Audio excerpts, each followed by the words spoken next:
Hello বন্ধুরা, আজকে তোমাদের কাছে আমি নিয়ে চলে এসেছি শীতকালের একটা নতুন রেসিপি, ধনেপাতা মুরগি। তো বন্ধুরা, তোমরা দেখতেই পাচ্ছ এখানে আমি ধনেপাতা পেস্ট করতে বসে গেছি, তার সাথে এক মুঠো লঙ্কা। দেখো বন্ধুরা, ধনেপাতা লঙ্কাটা আমি পেস্ট করে নিলাম।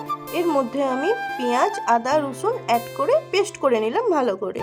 এর সাথে বন্ধুরা আমি টমেটো কুচিটাও একসাথে পেস্ট করে নিলাম। এই রেসিপিটা কিন্তু শীতকাল ছাড়া ভালো লাগবে না বন্ধুরা, কারণ ধনেপাতাই হচ্ছে এই রেসিপির মেন। আমার পেস্ট করা কমপ্লিট। এইদিকে দেখো আমি 1 কিলো মতো চিকেন নিয়ে নিয়েছি। ধনেপাতা পেস্টটার সাথে সাথে আমি আদা, রসুন, পেঁয়াজটাও পেস্ট করা দিয়ে দিলাম। তো হ্যাঁ বন্ধুরা, ঘাবড়ে যেও না, ধনেপাতা পেস্ট করেছি তো তার জন্য আদা, রসুন, পেঁয়াজ পেস্টের কালার চেঞ্জ হয়ে গেছে।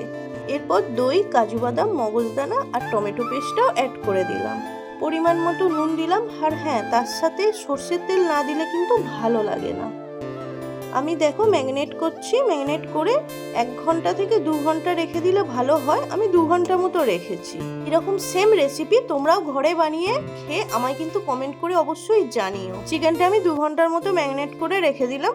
কড়ার মধ্যে সর্ষের তেল, তেজপাতা, শুকনো লঙ্কা আর গোটা জিরে ফোড়ন দিয়ে ম্যারিনেট করা চিকেনটা দিয়ে দিলাম। বেশ কিছুক্ষণ নাড়াচাড়া করার পর 4টে কাঁচা লঙ্কা চিড়ে দিয়ে দিলাম, যাতে স্মেলটা ভালো লাগে। তার সাথে একটু সর্ষের তেল।